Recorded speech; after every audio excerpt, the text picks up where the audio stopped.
제롬 파월 미국 연방준비제도 의장이 트럼프 행정부의 예상보다 높은 관세로 물가가 일시적으로 상승할 가능성이 크다고 설명했습니다. 하지만 통화 정책을 조정하기 전에 상황을 조금 더 지켜보겠다고 밝혔습니다. 제롬 파월 의장은 시카고 이코노믹 클럽 연설에서 관세는 최소한 일시적으로 인플레이션의 증가를 유발할 가능성이 크다면서 이같이 말했습니다. 또 지금까지 발표된 관세 인상의 수준이 예상보다 훨씬 높다면서 경제에 미치는 영향 역시 마찬가지일 가능성이 크고 이거는 인플레이션 상승과 성장 둔화를 포함할 것이라고 관측했습니다. 다만 파월 의장은 아직은 정책 입장에 대한 조정을 고려하기 전에 더 많은 명확성을 기다리기에 좋은 위치에 있다고 말해서 당장 금리 조정에 나서진 않을 뜻을 내비쳤습니다. 도널드 트럼프 미 대통령이 현지 시간으로 16일 열리는 미국과 일본의 고위급 관세 협상에 직접 참석할 것이라고 밝혔습니다. 특히 주일 미군 주둔과 맞물려 있는 군사비용 지원 문제를 관세 협상 의제 가운데 하나로 꼽았습니다. 일본 언론에 따르면 미국 측에서는 스콧 베센트 재무부 장관과 제이미슨 그리어 미국 무역대표부 대표가 일본 측에서는 이카자와 류셰이 경제재생상이 함께 각각 참석할 예정입니다.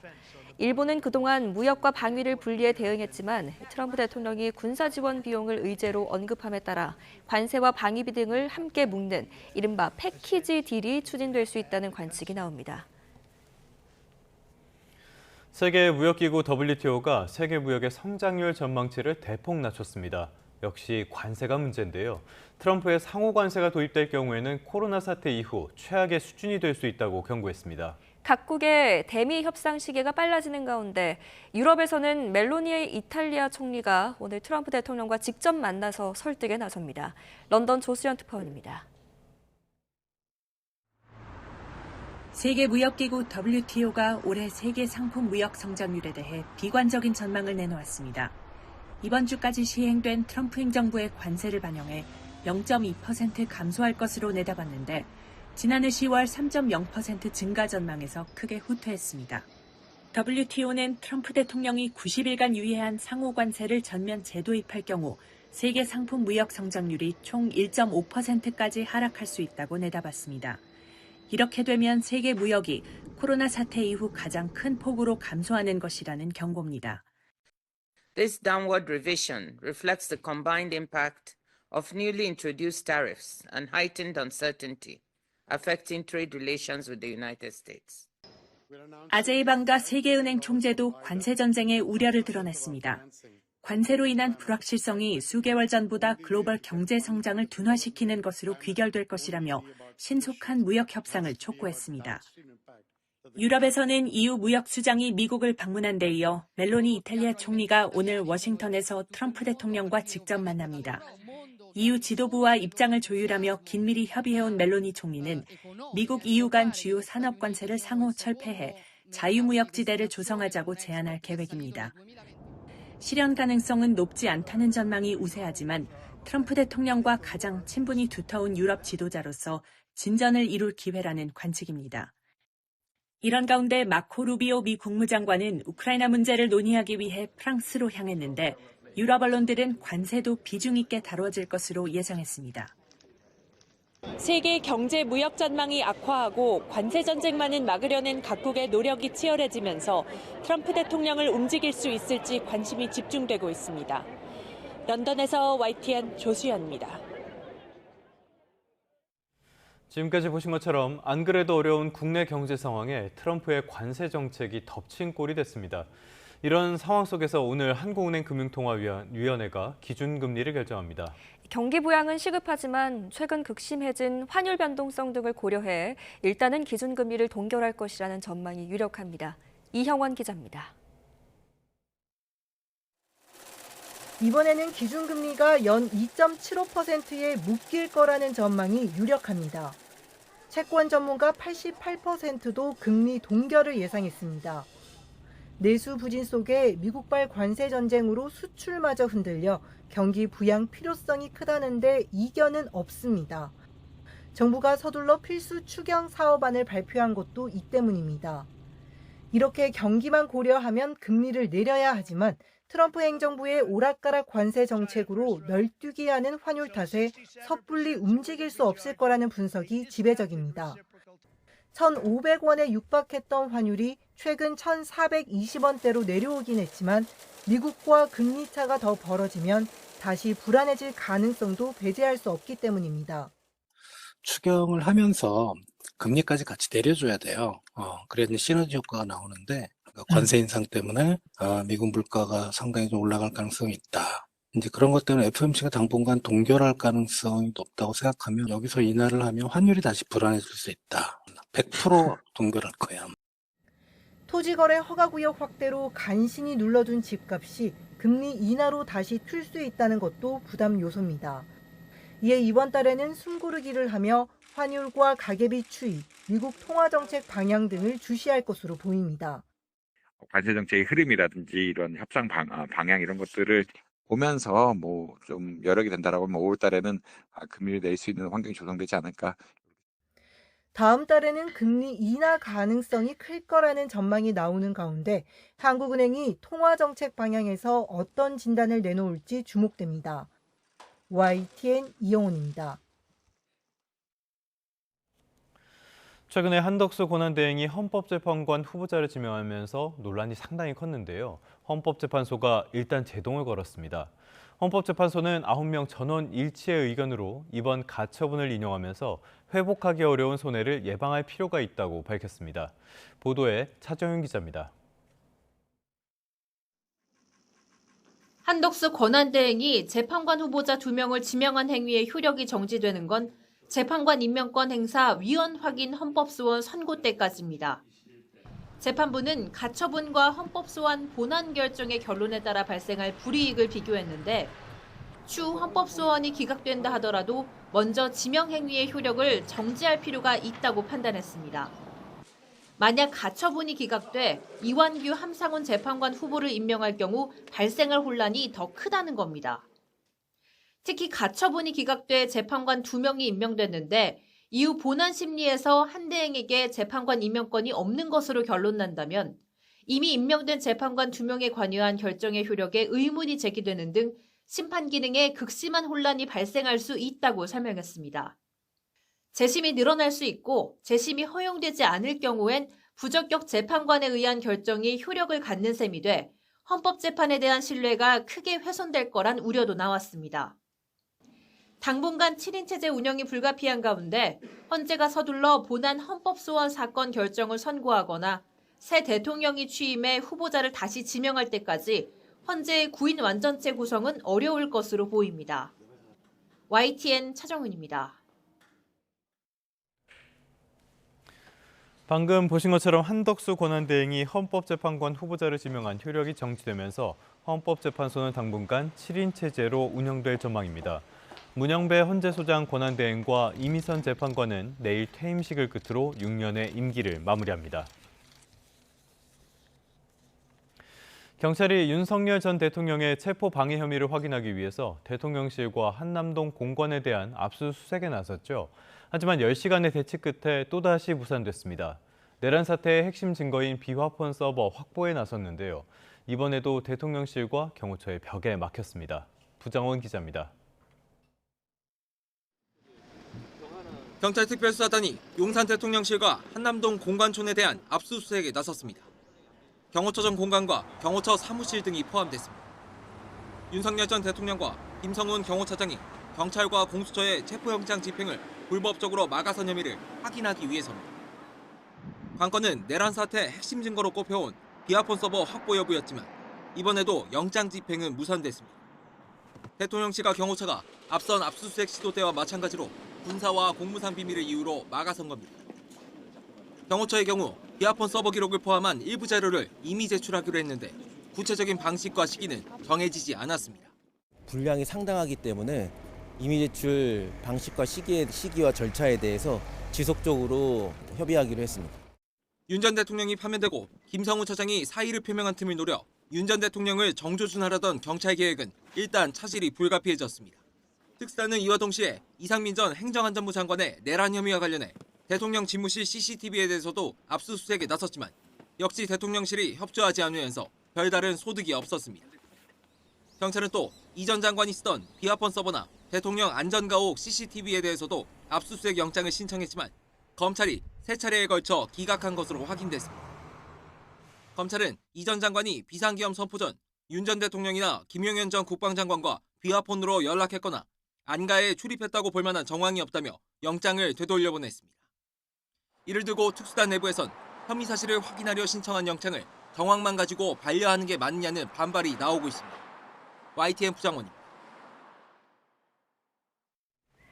더불어민주당 대선 후보를 뽑기 위한 당내 경선이 본격적으로 닻을 올렸습니다.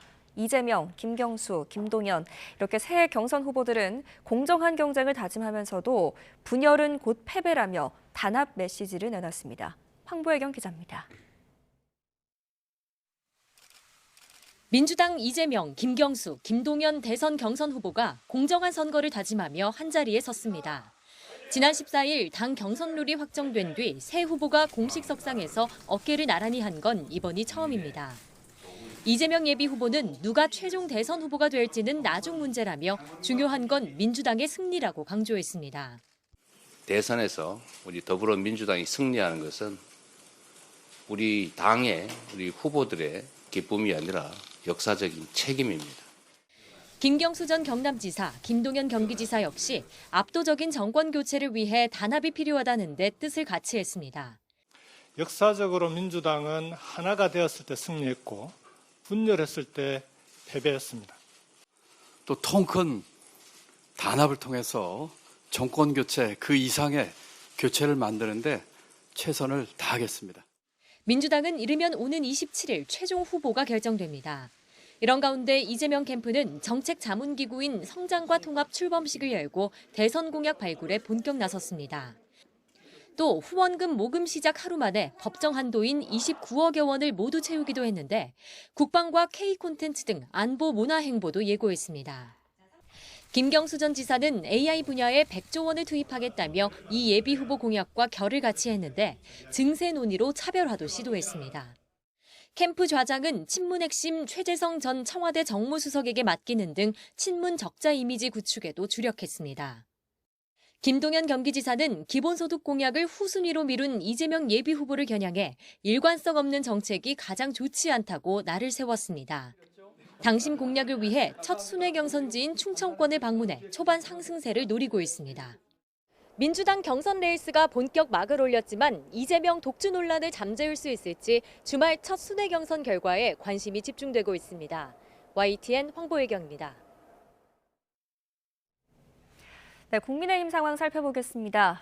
국민의힘 역시 1차 경선 진출자로 후보 8명을 확정했고 본격적인 경선 레이스를 시작했습니다. 본 경선 4명에 들기 위한 치열한 경쟁이 예상되는데요. 후보들은 대선 불출마를 선언한 오세훈 서울시장을 찾아 중도층 표심 잡기에 나섰습니다. 윤흥성 기자입니다. 국민의힘이 김문수, 나경원, 안철수, 양향자, 유정복, 이철우, 한동훈, 홍준표 등 8명을 대선 후보 1차 경선 진출자로 확정했습니다. 경쟁력과 부적합 여부 등을 심사해서 국민 눈높이에 맞는 자질을 갖췄는지 면밀히 검토하였습니다. 이들은 미디어 데이와 주말 토론회 등을 진행한 뒤 100% 국민 여론조사를 통해 오는 22일 4명만 살아남게 됩니다. 2차 경선 후보 4명은 당원 투표 50%와 국민 여론조사 50% 비율로 2명으로 추려질 계획인데 다만 과반 득표자가 나오면 바로 본선행 티켓을 거머쥐게 됩니다. 국민의힘 경선 구도는 윤석열 전 대통령 탄핵 찬반으로 갈리는데 김문수, 홍준표, 나경원은 반탄파, 한동훈, 안철수 등은 찬탄파로 분류됩니다. 탄핵을 사실은 선동한 부분에 있어서 내란몰이 탄핵을 선동한 부분에 있어서는 너무 안타깝다. 정치인으로서라면 계엄을 옹호해서는 안 됩니다. 그건 민주주의자로서 할 수 있는 문제가 아닙니다. 토론의 영역도 아닙니다. 첨예한 입장차 속에서도 자신만이 민주당 이재명 예비 후보에 맞설 적임자라며 반 이재명 구호를 외치는 건 경선 전의 또 다른 관전 포인트입니다. 이런 가운데 후보들은 불출마를 선언한 오세훈 서울시장에게 잇따라 러브콜을 보내고 있습니다. 홍준표 전 시장을 시작으로 김문수 전 장관, 나경원 안철수 의원, 유정복 시장까지 오 시장과 회동했고 다른 후보들도 만남을 타진하고 있는 것으로 전해졌습니다. 이는 중도 확장성이 있다는 평가를 받던 오 시장의 지지를 받는다면 경선을 넘어 본선까지도 경쟁력을 키울 수 있을 거란 판단이 깔린 걸로 풀이됩니다.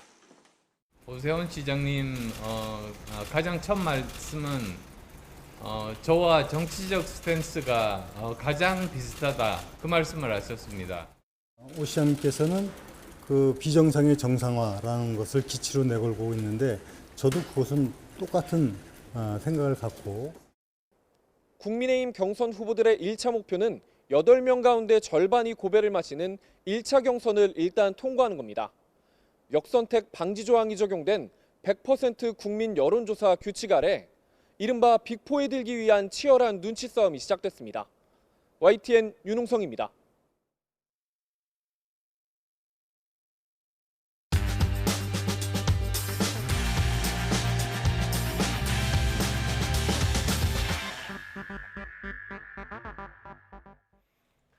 (4월 17일) 목요일 스타트 브리핑 시작합니다. 먼저 조선일보입니다. 관세 전쟁에 다이아몬드와 금의 운명이 엇갈리고 있습니다. 트럼프 대통령은 전 세계 수입품에 관세 10%를 부과하면서 금을 포함한 산업용 광물은 제외했습니다. 하지만 관세를 못 피한 다이아몬드 값은 급락 중이고요. 금 값은 천정부지로 올라서 최고치 경신 중입니다. 벨기에 안트베르펜은 다이아몬드 유통의 허브로 꼽히는데요. 관세 전쟁 이전과 비교하면 하루의 배송량이 7분의 1 수준으로 줄었습니다. 그전에도 다이아몬드 가격은 하향세였고 지난 15일 기준으로 다이아몬드 지수가 95.33입니다. 이 기준인 100을 밑돈다는 건 다이아몬드가 24년 전보다 싸졌다는 뜻입니다. 또 세계 2위의 다이아몬드 시장인 중국의 혼인 건수도 줄면서 다이아몬드 시장은 최악의 위기를 맞았습니다. 반면 금값은 1년간 35%가 올랐습니다. 각국의 중앙은행과 ETF 자금 유입도 금값 상승을 부채질했습니다. 그 결과 지난 15일에 국제금값은 트로이 온스당 3,240.4달러로 최고치를 찍었습니다. 세계 경제의 불확실성이 커지고 달러도 약세를 보이자 금이 거의 유일한 안전자산으로 여겨지고 있는데요. 올 연말에는 3,700달러까지 오를 수 있다는 전망도 있습니다. 다음 동아일보입니다. 올 1분기에 중국에서 직구로 들어온 저가 상품 규모가 역대 최대치를 기록했습니다. 각종 논란에도 중국발 저가 공습이 더 거세지는 흐름입니다. 올 1분기에 관세 없이 한국에 들어온 중국 저가 상품은 6억 1천만 달러 규모입니다. 매년 늘어나는 추세고요. 이제는 전체 비중에서 79%나 차지합니다. 이른바 알테쉬로 불리는 알리, 테무, 쉬인에서 사는 상품이 대부분인데요. 반면 미국에서 들어온 소액 상품은 6,400만 달러로 1년 전보다 3분의 2로 줄었습니다. 짝퉁과 유해성 등 중국 이커머스를 둘러싼 논란은 끊이질 않았죠. 그럼에도 오히려 중국 직구가 늘어난 건 고물가와 고금리의 영향이 컸다는 분석입니다. 눈이 휘둥그레질 정도로 파격적으로 싼 값이면 소비자들에게는 매력적으로 다가갈 수밖에 없죠. 문제는 미국의 관세 정책 탓에 중국발 저가 공습이 더 거세질 수 있다는 겁니다. 미국 진입이 막힌 중국 초저가 상품들이 한국으로 향할 수 있기 때문입니다. 이미 우리의 내수는 부진한 상황이죠. 이렇게 되면 국내 자영업자와 중소기업들의 타격이 더 커질 거란 우려가 나오고 있습니다. 다음 기사 보겠습니다. 금융당국의 관치금융으로 은행들이 떼돈을 벌었다는 내용입니다. 금리를 인상할 판이 깔리자 5대 은행이 작년 7, 8월에 금리를 22번 올렸고요. 국내 금융지주사 10곳은 작년에 24조 원에 달하는 수익을 올렸습니다. 원리는 간단합니다. 대출금리 올리고 예금금리는 깎아서 예대 마진이 극대화됐기 때문입니다. 이복현 금융감독원장은 가계부채 문제를 잡겠다면서 은행의 대출을 조이라고 주문했죠. 그러자 은행들은 대출금리를 올렸습니다. 2달 동안 22번 올렸으니까 은행별로는 2달 동안 평균 4차례 이상씩 금리를 올린 겁니다. 반면 예금금리는 거의 그대로였고요. 대출금리와 예금금리의 차이는 벌어졌습니다. 올해 2월에는 예대금리차가 1.38%포인트까지 껑충 뛰었습니다. 은행 내부에서는 대출금리 인상이 쉽지가 않은데 금감원장이 공개적으로 올리란 사인을 준 덕에 눈치 덜 봤다는 반응이 나옵니다. 전문가들은 대출 억제책으로 집값을 잡겠다는 어설픈 정책이 은행의 배를 불렸다고 지적합니다. 한편 오늘 한국은행은 현재 2.75%인 기준금리를 인하할지 발표할 예정입니다. 마지막 한국일보입니다. 요즘 시도 때도 없이 오는 여론조사 전화에 스트레스 받는 분들 많으시죠? 많을 때는 하루에 수십 통씩 몰리기도 하는데 전화에 지나치게 의존하는 한국의 선거 여론조사에 대해서 다룬 기사입니다. 네, 그 배경부터 알아야겠죠. 세계 어디에도 없는 휴대폰 가상번호 제도 때문입니다. 개인정보를 노출 안 하는 조건으로 010을 050 번호로 바꿔서 여론조사에 활용할 수 있게 한 겁니다. 이동통신 3사가 최근 5년 동안 여론조사 기관에 제공한 가상번호는 8,794만 건입니다. 그러니까 전 국민의 휴대폰 번호가 한 번씩은 여론조사에 쓰였다고 해도 무방할 숫자입니다. 문제는 표본을 채우기 위해서 할당된 응답자가 나올 때까지 전화를 받을 때까지 돌린다는 겁니다. 인구가 적은 지역일수록 전화가 집중이 돼서 한 사람이 하루에만 40, 50통씩 받는 일도 생깁니다. 전화 면접 응답률은 1.1% 수준에 그치고요. 또 전화를 받을 이유가 있는 정치, 고관여층만 응답하는 구조란 점이 신뢰성에 타격을 줍니다. 이런 가상번호 남용이 선거 여론조사에 대한 불신을 높인다고 신문은 지적했습니다. 시민들의 피로와 불만이 쌓여가는데 대안은 없을까요? 해외에서는 이메일이나 SNS로 링크를 받아 답변하는 웹조사를 활용하고 있습니다. 다만 우리나라에선 아직 활용이 미미하고 획기적 대안은 아니란 의견도 있습니다. 4월 17일 아침 신문 살펴봤습니다. 지금까지 스타트 브리핑이었습니다.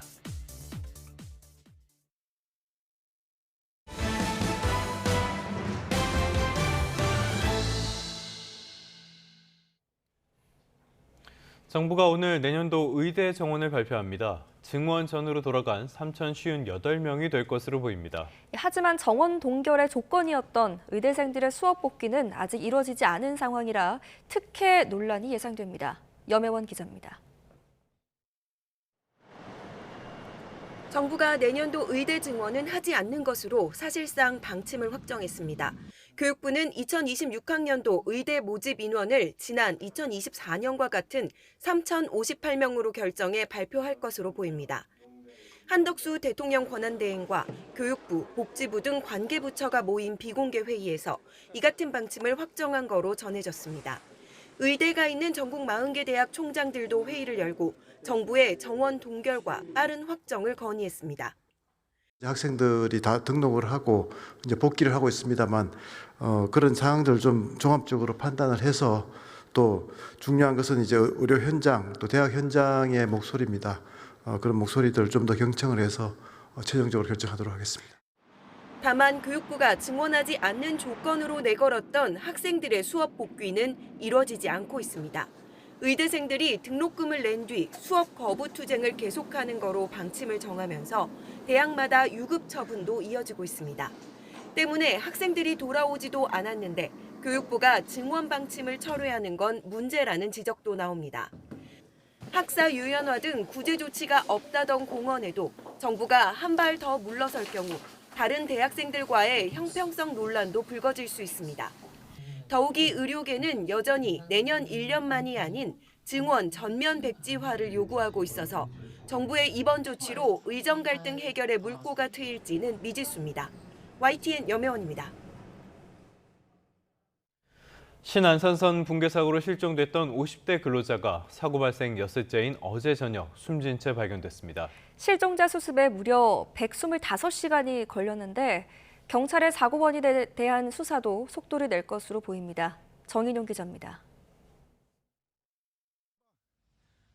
신안산선 지하터널 붕괴로 실종됐던 포스코 ENC 소속 50대 근로자 A씨는 사고 발생 1시간여 뒤부터 소재가 파악되지 않았습니다. 휴대전화가 켜졌다가 다시 꺼지면서 위치 추적 자체가 불가능해진 겁니다.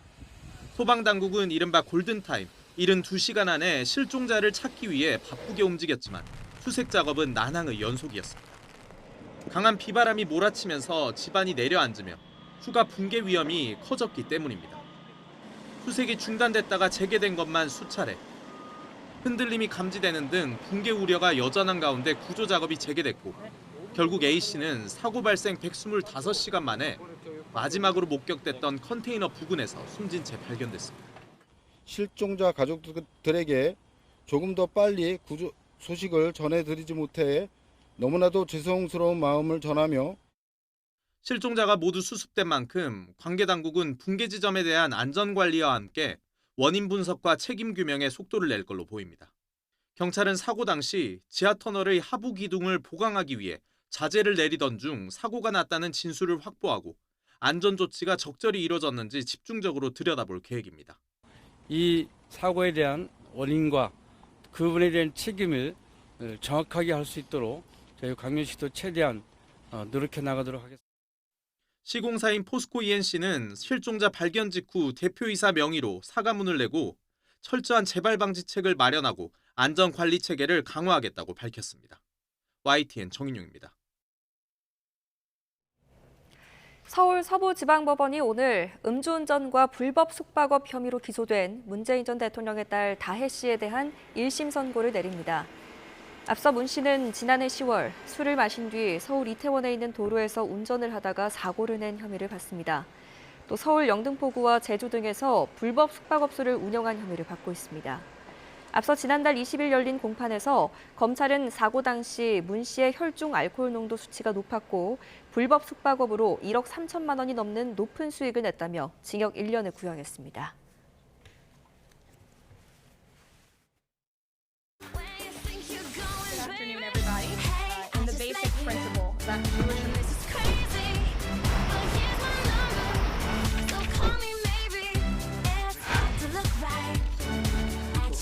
What the hell happened to JD? Because he was just here. He must have gotten a call from China.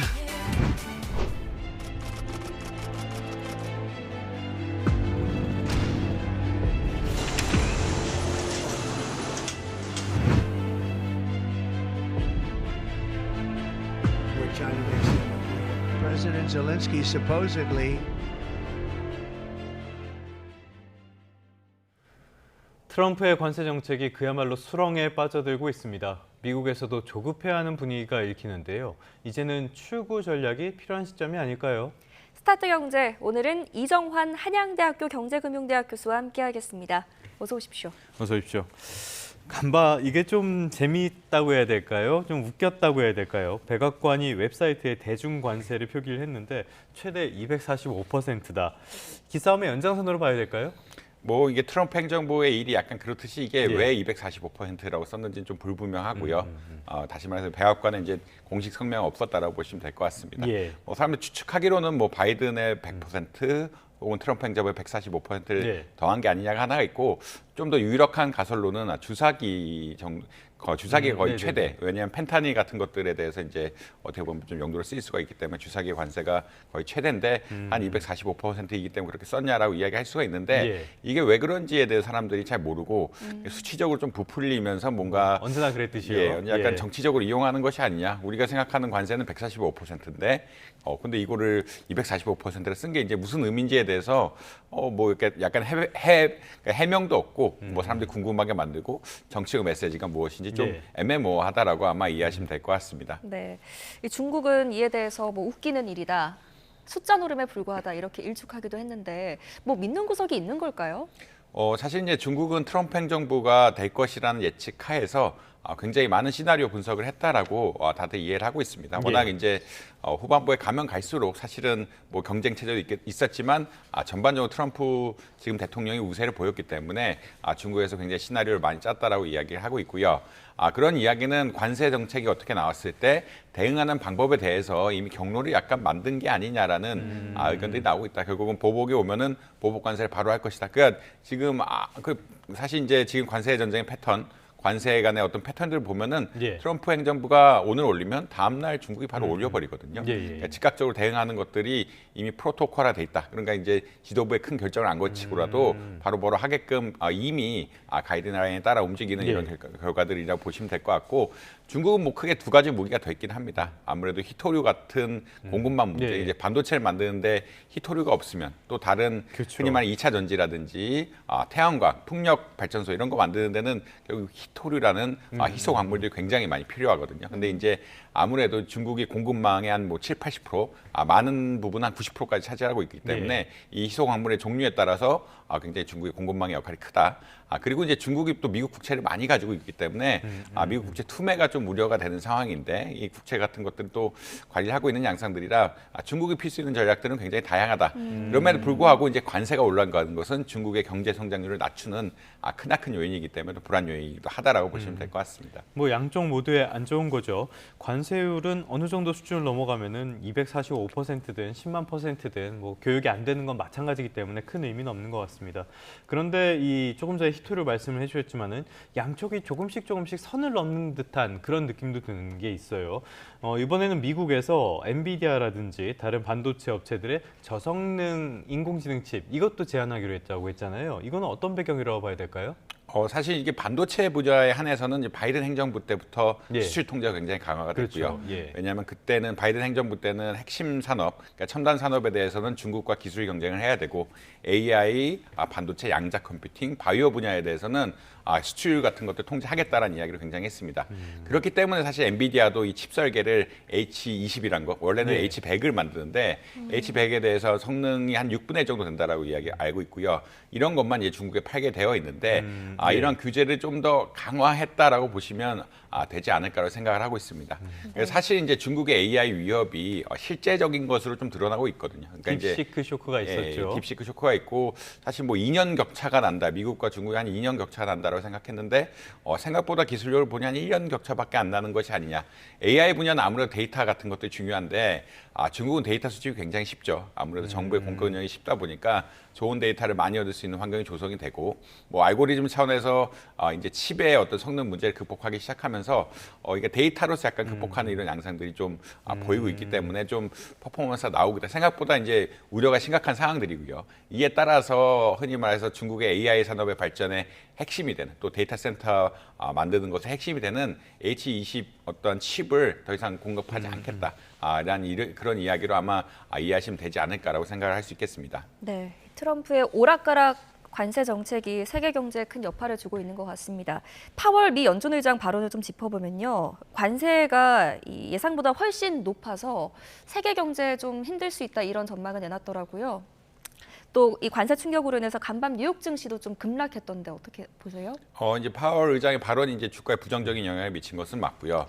사실 이제 파월 의장의 한 취지는 연준이 할 일은 장기적인 물가 상승률을 잡으면서 일시적인 물가 상승에 대해서는 최대한 억제하는 것이다라는 의견을 밝혔는데, 그 말은 어떤 거냐면 사실은 그 관세가 오르게 되면 물가가 오르게 되는데, 물가가 오르기 때문에 금리를 낮추기가 쉽지 않다라는 의견으로 해석할 가능성이 높습니다. 아무래도 이제 일시적인 변동이 있는데 그것을 억지로 막으려고 하진 않겠다. 그러니까 유의하겠다는 이런 의미로 봐야 되기 때문에 어떻게 보면은 연준이 금리를 낮추면서 주식시장을 부양하는 이런 정책하고는 좀 다르다라고 이야기를 하고 있고요.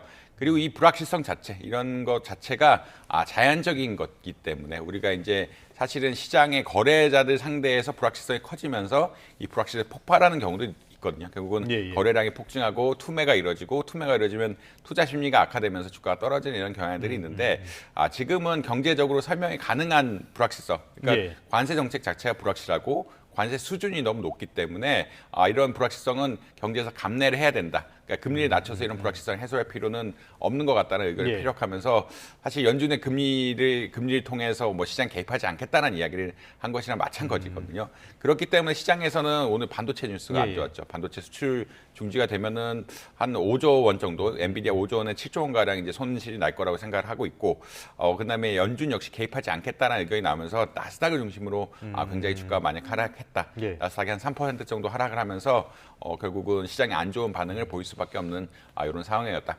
반도체 뉴스도 안 좋고 파월 의장의 발언 역시 이제 금리를 낮추면서 개입하는 일은 별로 없을 것이다.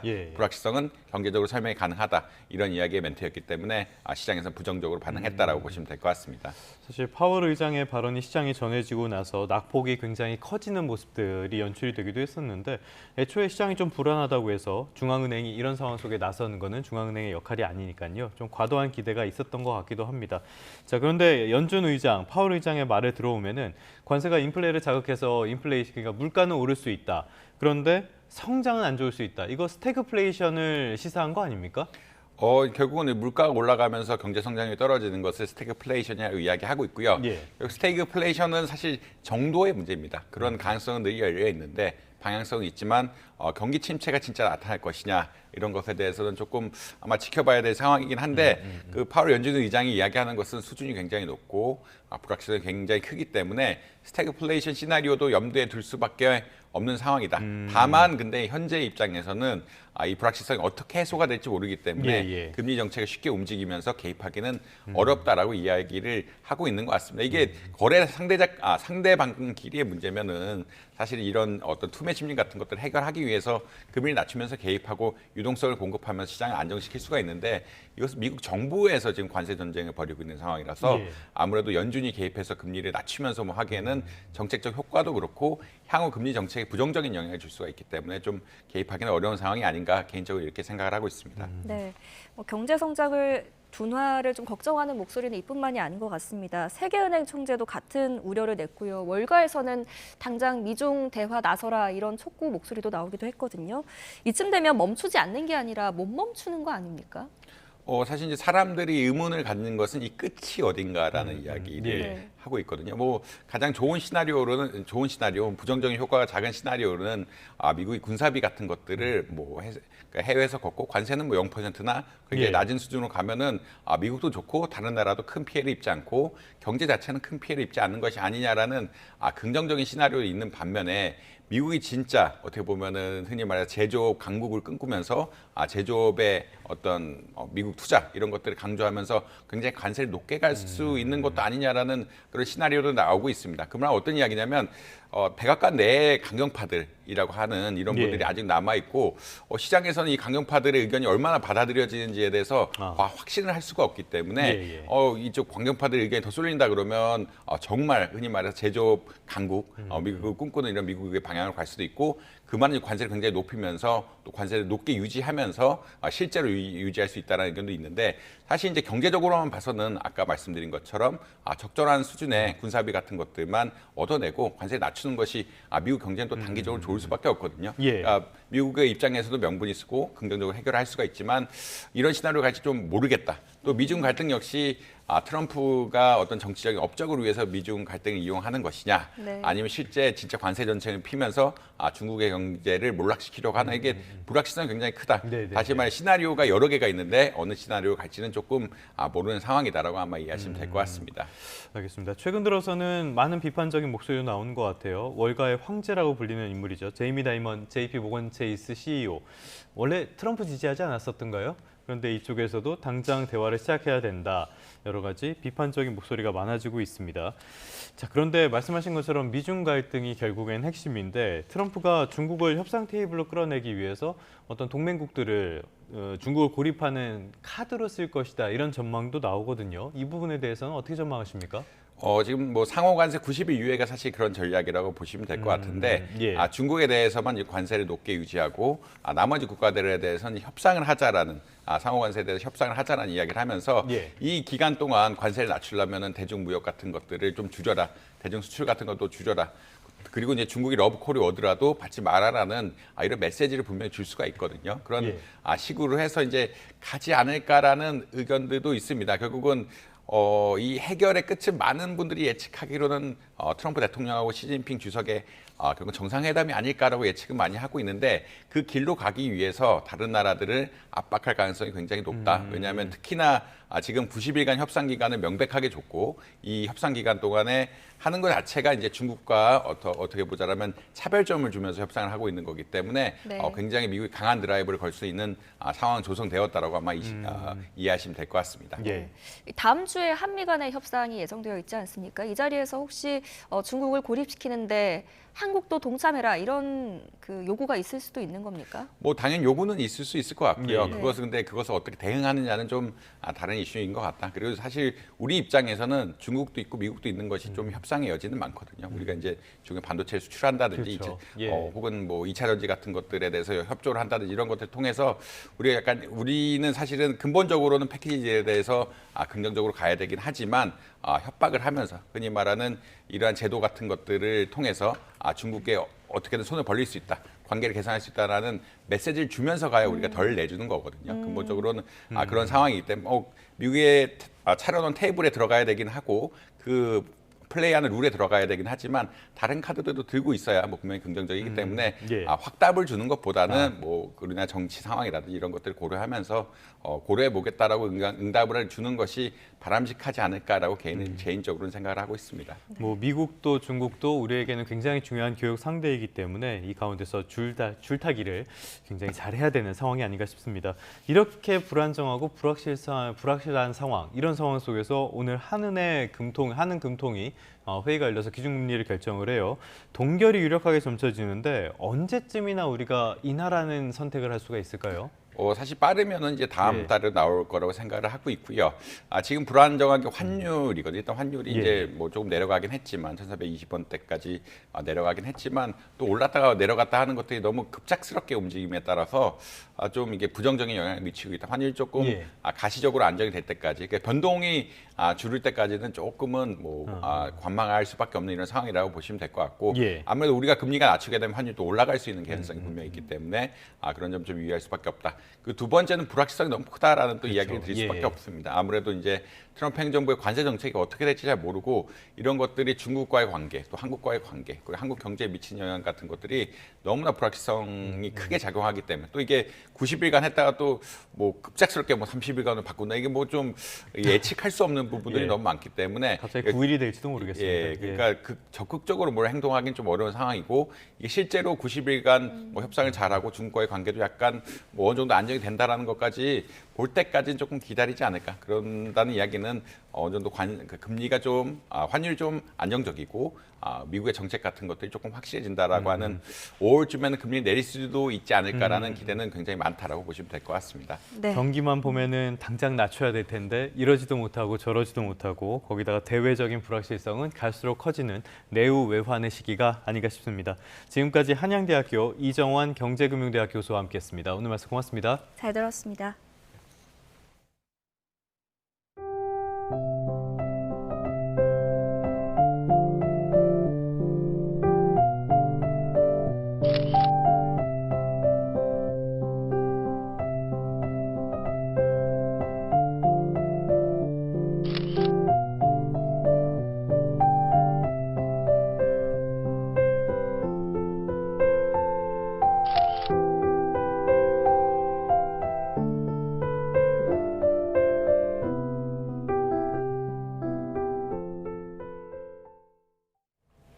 끝으로 출근길 날씨 살펴보겠습니다. YTN 야외 스튜디오 연결합니다. 고은재 캐스터. 네, 고은재입니다. 어제는 날이 상당히 따뜻한 걸 넘어서 좀 덥기까지 하더라고요. 지금 서울 기온은 어느 정도나 됩니까? 네, 오늘은 출근길 공기부터 차갑지가 않습니다. 현재 서울 기온이 16도 안팎으로 어제 같은 시각보다 9도가량 높게 출발하고 있는데요. 쌀쌀한 느낌 없이 공기가 무척 부드럽습니다. 오늘 나오실 때는 가벼운 외투만 걸치셔도 충분하겠습니다. 네, 그렇다면 낮에는 더 따뜻하겠네요. 네, 그렇습니다. 따뜻한 서풍이 불어들면서 오늘 서쪽 지방을 중심으로는 어제보다도 기온이 높게 오르는 곳이 많겠는데요. 서울 한낮 기온이 24도로 5월 하순처럼 따뜻하겠습니다. 계절의 시계가 무려 한 달 이상 앞서가는 건데요. 활동량 많으신 분들은 다소 덥다 싶은 느낌도 들겠습니다. 오늘 공기는 어제보다 따뜻하지만 하늘에 구름이 다소 많겠습니다. 수도권과 강원도는 흐린 가운데 늦은 오후부터 밤사이 영서에는 요란한 비가 지나는 곳도 있겠습니다. 전국적으로 바람도 강하게 불겠습니다. 특히 오늘 오전까지는 전남 서해안과 남해 서부 먼바다에, 오후부터는 동해 중국부 먼바다에 특보 수준의 강풍이 불겠고요. 제주도와 제주 남쪽 바다에서는 바람이 종일 강하게 불겠습니다. 현재 서울 기온이 15.9도, 강릉은 17.9도, 대구는 14.1도로 출발하고 있습니다. 한낮에는 서울이 24도, 대전 27도, 안동과 대구는 25도까지 올라서 내륙에서는 25도를 웃도는 곳도 많겠습니다. 당분간 일교차 큰 따뜻한 봄 날씨가 계속되겠고요. 다가오는 주말에는 전국에 비가 내리겠습니다. 양은 5에서 20mm로 많지 않겠지만 중부지방을 중심으로 벼락과 돌풍을 동반하겠습니다. 오늘 전국적으로 대기질도 양호하겠습니다. 다만 황사가 우리나라 상공으로 이동을 하면서 일부 지역에서는 영향을 받을 가능성도 있겠는데요. 호흡기 약하시다면 대기 정보 잘 확인해 주셔야겠습니다. 지금까지 서울 상암동에서 YTN 고원재입니다. 네, 4월 17일 YTN 뉴스타트 모두 마무리하겠습니다. 시청해주셔서 고맙습니다.